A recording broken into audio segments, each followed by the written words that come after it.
Again, welcome back mga kabady sa aking maliit na YouTube channel. FDAS tayo ngayon mga kabady. Ayan, dito sa project natin, nagpapa-install na ako ng ating mga devices para dito sa ating FDAS.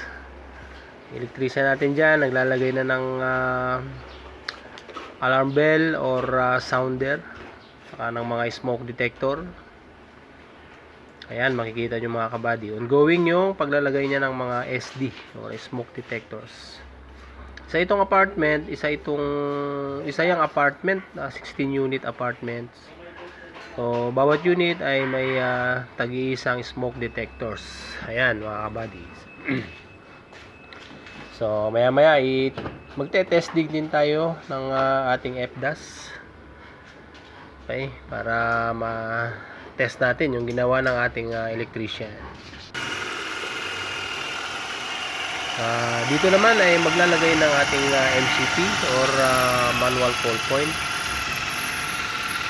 So ganyan. So ayun, nakalagay na yung isang sounder sa baba niya. Doon na kaya install yung MCP. So message lang kayo mga kabady kung may mga gusto magpagawa, tumatanggap ang inyong lingkod ng electric. Message lang kayo sa YouTube at subukan natin isagutin ang inyong mga inquiries. So, may mga gustong magpagawa mga kabady. Basta ang coverage ng ating trabaho is building wiring electricity or building wiring installations.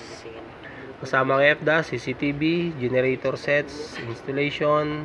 Okay.